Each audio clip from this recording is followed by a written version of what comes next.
Actual में मतलब सही सेंस में जो टॉपर है ना वो ये टॉपर है। इसके मार्क्स आ रहे थे उसके 690। इसके बारे में सर मैं नहीं बोलूँगा।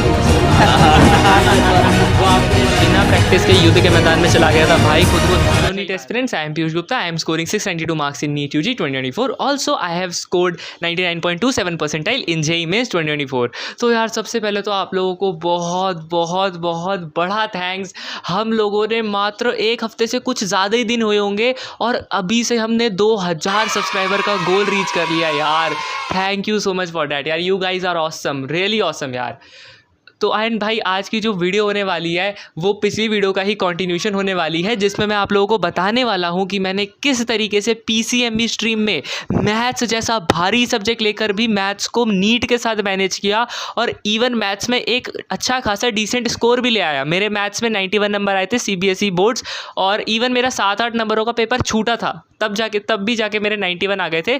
तो वही मैं आज आप सबके साथ शेयर करने वाला हूँ कि मैंने भाई क्या करा, कैसे करा, कौन सी बुक्स लगाई, लेक्चर लिए है नहीं, सारे सवालों का जवाब दिया जाएगा। तो यार वीडियो को स्टार्ट कर लेते हैं। तो यार देखो, मैंने जो है क्लास 11th में पीसीएमबी स्ट्रीम ली थी। मैंने ये सोच के ले ली थी कि यार एक्चुअली ना मेरे को होम साइंस दे रहे थे मैथ्स के बजाय, बट होम साइंस ना मेरे को खास अच्छी नहीं लगी क्योंकि मैंने सोचा कि बायोलॉजी भी रटने वाला हो जाएगा, केमिस्ट्री भी रटने वाला हो जाएगा, उसके बाद एक ये सब इंग्लिश भी रटने वाला होता ही है, तो भाई अब एक और रटने वाला सब्जेक्ट हो जाएगा होम साइंस जैसा। तो मुझे लगा यार मैथ्स ही दे दो, मेरे को मैथ्स ही चल जाएगी क्योंकि मैथ्स में थोड़ा सा दिमाग का यूज़ होता है। लेकिन उसमें मुझे नहीं पता था मैथ्स ज़्यादा ही भारी सब्जेक्ट होता है, समय के साथ मुझे पता चला। तो यार देखो, जब मैंने पीसीएमबी स्ट्रीम ली थी, मैं स्कूल गया था, मेरा मेन फोकस था सिर्फ और सिर्फ नीट पर।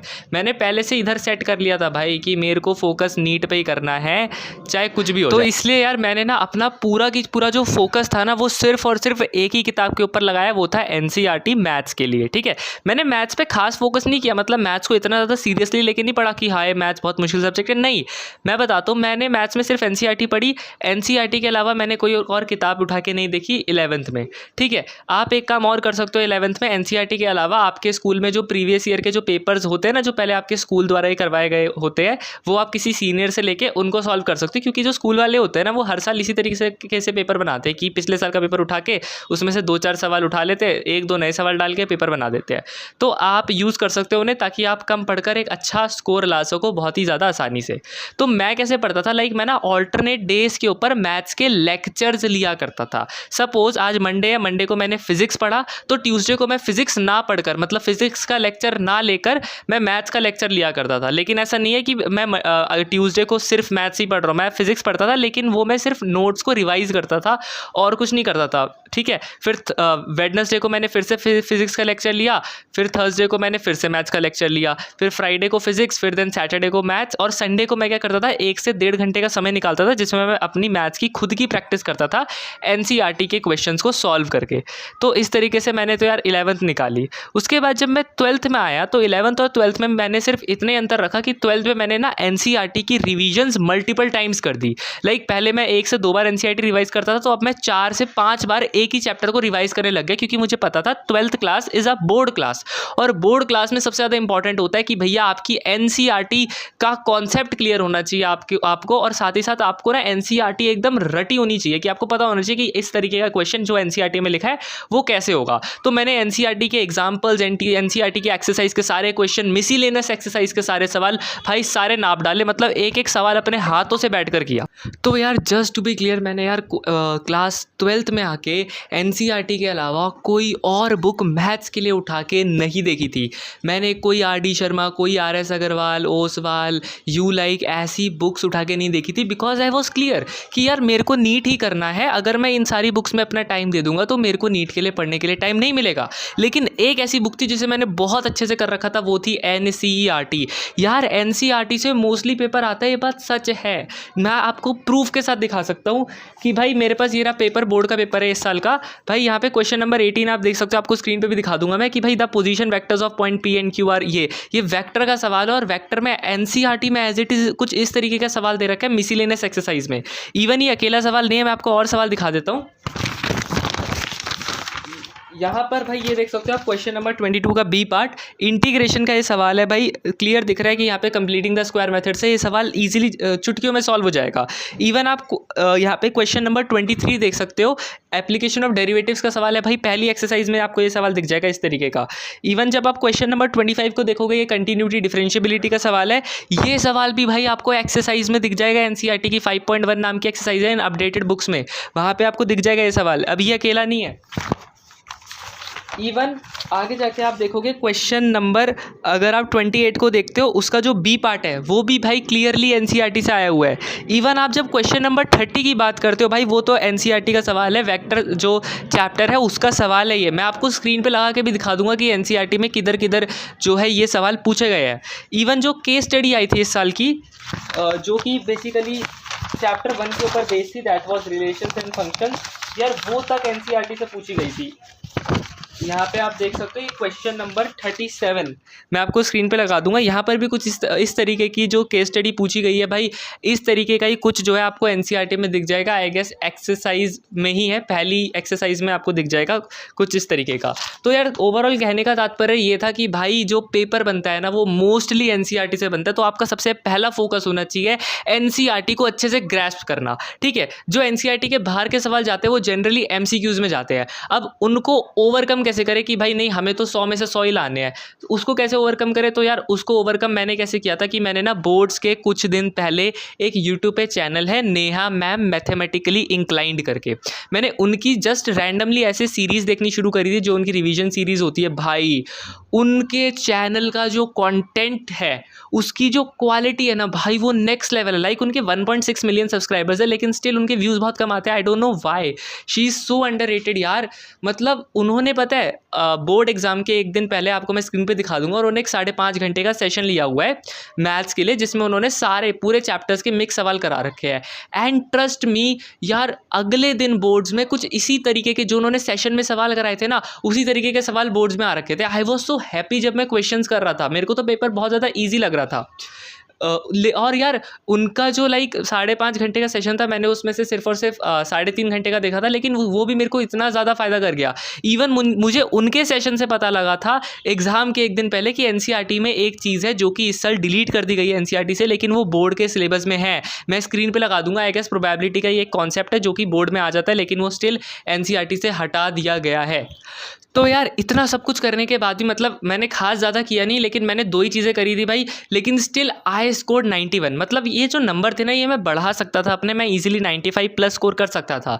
द रीज़न कि मेरे नंबर 91 आए वो ये है कि ना यार, जब बोर्ड का एग्जाम था तो मैं बहुत ज़्यादा ही ओवर कॉन्फिडेंट हो गया था। मैंने इतना ज़्यादा लाइटली ले लिया था मैथ्स को कि मैंने मैथ्स के पेपर से पहले सैम्पल पेपर्स सॉल्व नहीं करे थे। मैं आपको पिछली वीडियो में कह रहा था ना, सैम्पल पेपर करके जाना। मैंने मैथ्स में सैम्पल पेपर सॉल्व नहीं करे थे, बिना प्रैक्टिस के युद्ध के मैदान में चला गया था भाई, खुद को धाराशायी पाया था। मेरा 7 से 8 नंबरों का तो पेपर ही छूट गया था। Like after the paper I was so sad. मतलब कि यार 8 नंबरों का पेपर छूटना कोई बहुत बड़ी बात होती है उस स्टूडेंट के लिए जिसने यार पढ़ाई करी है। तो यार आई वॉज सो सैड, मतलब बहुत मुश्किल था वो टाइम, लेकिन स्टिल भाई 91 आ गए। ये और ज़्यादा हो सकते थे। आप ऐसी गलती मत करना कि भाई आप बहुत ज़्यादा ही लाइटली मत लेना। आप सैम्पल पेपर्स ज़रूर लगा के जाना मैथ्स में। टाइम मैनेजमेंट की प्रैक्टिस करके जाना भाई, टाइम मैनेजमेंट आपको आना चाहिए मैथ्स के पेपर में। अदरवाइज़ यार आपको आता होगा, पूरा पेपर आता होगा, फिर भी आप रोगे कि मैं अटेम्प्ट नहीं कर पाया पूरा paper just because of the time. तो भाई टाइम अपना मैनेज अच्छे से करना है पेपर में। इसकी प्रैक्टिस आप 3 से 4 दिन पहले कर सकते हो, पेपर के हो जाती है, आप सीख जाओगे टाइम मैनेज करना। तो भाई अनदर थिंग जिसकी वजह से जो है मेरे मार्क्स कटे थे, मेरा पेपर छूटा था, वो ये थी कि यार पेपर में जाके ना मैं बहुत ज़्यादा स्ट्रेस्ड आउट फील कर रहा था। लाइक मेंटल प्रेशर ही बहुत ज़्यादा था, मैं डर गया था पेपर में जाके। तो आपके साथ ऐसा ना हो यार। आप ना सबसे पहले जब आप पेपर देने जाओगे ना, प्लीज़ एग्जाम सेंटर के बाहर खड़े होकर पेपर लेके फॉर्मूला रिवाइज़ कर रहे हो, ये रिवाइज़ कर रहे हो, मत करना भाई। अपना चुपचाप जाके सीट पर बैठना, शांति से आंखें बंद करके थोड़ी देर जस्ट रिलैक्स, ठीक है। ये आप कर लोगे ना, आपका माइंड थोड़ा सा काम हो जाता है इससे, ठीक है। मैं मैथ्स के पेपर से पहले बहुत ज़्यादा बातें सोच रहा था दिमाग में, जिसकी वजह से मेरा थोड़ा सा स्ट्रेस्ड आउट हो गया था। वो भी एक कारण होता है कि आपका पेपर ख़राब जाए। तो आप चाहते हो कि आपका पेपर अच्छा जाए, तो प्लीज़ यार आप वहाँ जाके थोड़ा सा कामली बैठ जाओ शांति से, ठीक है। किसी से बात मत करो, लाइक थोड़ी देर ऐसे बैठो शांति से, अच्छा लगेगा आपको खुद को। तो यार this is very very important. तो यार ओवरऑल मैं आपको समरी दे देता हूँ कि आपको अब पढ़ना कैसे है। आपको एक दिन छोड़ के एक दिन ऑल्टरनेट डेज़ के ऊपर मैथ्स को करना है। ठीक है, आप पे डिपेंड करता है कि आप एक दिन फिजिक्स एक दिन मैथ्स करना चाहते हो या फिर एक दिन मैथ्स और उसके साथ कोई और जो आपका सब्जेक्ट स्ट्रांग हो उसको ऑल्टरनेट करना चाहते हो। लाइक आप एक दिन बायो एक दिन मैथ्स ऐसे भी कर सकते हो, वो पूरी तरीके से आप पे डिपेंड करता है, पहली बात। दूसरी बात, अभी जो समय चल रहा है till December, you just have to focus fully on NCERT. उसके अलावा आप सिर्फ बोर्ड के पीवाईक्यूज और कर लो, सीबीएसई बोर्ड के, उसके अलावा आप कुछ मत करो टिल दिसंबर। ठीक है, जब जनवरी फरवरी का टाइम आएगा तो नेहा मैम मैथमेटिकली इंक्लाइंड वाला जो चैनल है वहाँ जाके उनके आप पिछले साल की रिवीजन सीरीज देख लेना, वहाँ से क्वेश्चन प्रैक्टिस करना। भाई उनके क्वेश्चंस की रिचनेस बहुत ज़्यादा है। उनके क्वेश्चन जो आप जब आप करोगे ना लेक्चर में, यूँ नहीं है कि भाई लेक्चर खुल के बैठ गए, हाँ मैम सॉल्व कर लिया क्वेश्चन हम देख लेते, नहीं भाई, वो मैम अगर वहाँ क्वेश्चन करा रही यूट्यूब पर, वीडियो को पॉज कर कर खुद अपने रफ रजिस्टर में पहले ट्राई करने हैं। ठीक है, ऐसा नहीं है कि बस वीडियो खोल के देखते चल रहे हो कि भैया हाँ हमारी तो मैथ स्ट्रांग हो जाएगी, हमारे तो नंबर आ जाएंगे, ऐसा नहीं होगा भाई। आपको खुद से वो सवाल ट्राई करने होंगे, तब जाकर ही आप कुछ सीख पाओगे, अदरवाइज आप नहीं सीख पाओगे। तो आप वहाँ पे भी जाओगे तो उसका फ़ायदा भी इस तरीके से उठा पाओगे भाई, ऐसे ही नहीं होता कुछ भी। ठीक है, तो खुद से सवाल करने हैं सॉल्व, खुद रफ कॉपी में लिखने हैं वो सवाल, ताकि जब आप बाद में एग्जाम से कुछ दिन पहले अगर आपको कुछ सवालों को रिवाइज करना हो तो आप वहाँ से कर सको। ठीक है, और जब मैम सवाल करा रहे हो ना तो जो सवाल मुश्किल लगेंगे उन पर रेड कलर से स्टार मार्क कर लेना और बोर्ड के एक दिन पहले उन सवालों को फटाफट से रिवाइज करके चले जाना। ठीक है, और जब आपके बोर्ड्स में लाइक 10-15 दिन बचे हो ना तो अपना मेनली फोकस एनसीईआरटी पे डालना और अपना उस पे डालना सीबीएसई के पीवाईक्यूज के ऊपर। ठीक है, तो यार ये था पूरा कि भैया आपको किस तरीके से मैथ्स को करना चाहिए। ठीक है, मैं अभी भी कहूँगा कि आप मैथ्स के लिए कोई एक्स्ट्रा बुक मत लेना एक्सेप्ट फॉर एनसीईआरटी। आपका मेन गोल सिर्फ नीट होना चाहिए। यार बोर्ड्स में सच बताओ नंबर इतने मैटर नहीं करते, बट स्टिल आपको एक अच्छा स्कोर करना है। मैं आपको एक बहुत कम रिसोर्सेज बता रहा हूँ जिसे पढ़कर आप बहुत एक अच्छा स्कोर ला सकते हो। यू कैन ट्रस्ट मी, मैंने भी लाया है, मैंने इतने ही रिसोर्सेज यूज़ करे, इसके अलावा मैंने कोई एक्स्ट्रा बुक सॉल्व नहीं करी। रही बात, लोग मुझे कहते हैं भैया आपने क्या जेई लेवल मैथमेटिक्स पढ़ी थी? भाई मैंने जेई लेवल मैथमेटिक्स नहीं पढ़ी थी।